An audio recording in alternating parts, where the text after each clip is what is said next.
Hello, viewers. My name is Zach Hardy, and this is my review of the January 6th, 2017 edition of USW Friday Night Severity. This is what I believe to date the first review I do of Severity in a while. I'm sorry, the first review I do of Severity ever. And I guess I have some quick thoughts on it before I get into the legitimate review. I must say, when I heard that Severity was like the SmackDown to Intensity's Raw, where even though both shows are really good, one show is profoundly better than the other. I expected something better than what I saw on Wednesday. I didn't expect something as different from Wednesday as I did tonight. It was kind of interesting. It was kind of different and unique, something I hadn't seen before from USW. They really focused on building characters instead of building contenders, and it was different. It was interesting. And I honestly think Severity is kind of the better show if you're looking for drawn out wrestling instead of, straight into the point pro wrestling. It's cool and it's different. So, with that being said, let's get into the review. First, we start off the show with Austin Atomic, the World Heavyweight Champion, walking out in victory, knowing that he has forced Ternasli out of action, which leads to Chris Ross walking out and hinting towards the face turn by telling off Austin Atomic and telling them that if he had fought someone else his own size, the World Heavyweight Championship would actually deserve to be on his shoulder. Fernandez, of all people, then walks out and tells Chris Ross that just because he is bigger in height and weight doesn't mean he can get the job done. Fernandez goes on to talk about how he lifted the Severity mid-card level into something promising and deserves the World Championship more than anyone else. I actually did not know that he raised the mid-card level status, so before today, I really thought he didn't belong in a championship picture, because I was back into early 2016 Fernandez, but I guess he's done something really well with Severity. And then Martin Reese walks out and makes a number one contenders match between Chris Ross and Fernandez in the main event for Severity, where the winner would end up facing Austin Atomic for the World Championship at Insanity. So that goes in, and then we have the first match of the night, which is Mika Jordan and Chris Sanders defeating Otis Crane and Paul Orlando. And upon the match conclusion, Blaine North runs out and attacks all four participants. Apparently, they're all in the Insanity match, so I guess that's establishing his dominance and probably building to something big in the Insanity match itself. Second match on the card was Capital defeating Crimson Red. And afterwards, Capital gets a microphone and tells Lone Wolf that he is the guy that he is looking for if he wants a challenge for the International Championship.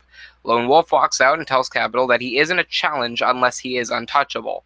Capital claims he is before Crimson Red hits him with a super kick, and that kind of puts a dapper on Capital's.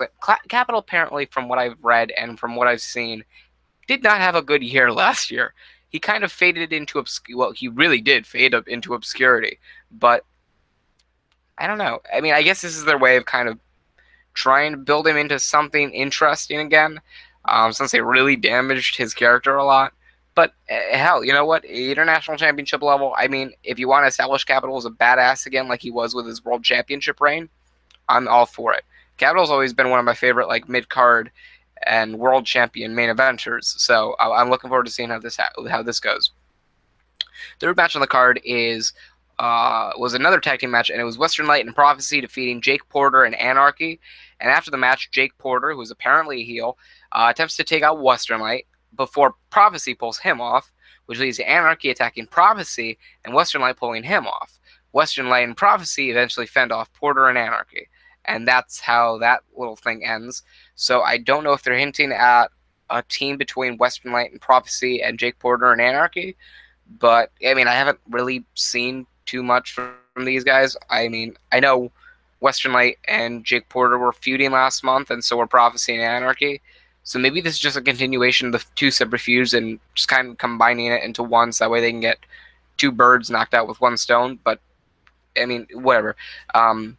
Maybe this is a team between Western Light and Prophecy. I'm not sure, but I guess I'll have to keep watching. And then the fourth match, which was the main event and the number one contenders match for the World Heavyweight Championship, Fernandez actually beats Chris Ross. So Fernandez becomes the number one contender for the World Heavyweight Championship. And after the match, Austin Atomic attacks Fernandez from behind, which leads to Chris Ross saving Fernandez by taking Austin Atomic out of the ring. And then Atomic goes back for Ross, which Fernandez jumps off on Atomic for and gets him out of the ring as well, which kind of shows signs between it's kind of like establishing a face turn for Fernandez and Chris Ross, which is interesting because I didn't know Fernandez was a heel before today or before this episode of Severity, and I knew Chris Ross was a heel, but I'm liking the idea of both men turning face, which it kind of gives a promising little direction for both of them into other mini feuds. So that's kind of interesting. And then they both stare at each other, and Austin Atomic, up the ramp, and that's how they end the show. So Fernandez becomes the number one contender for the World Championship. Western Light, Prophecy, Jake Porter, and Anarchy are in like a feud.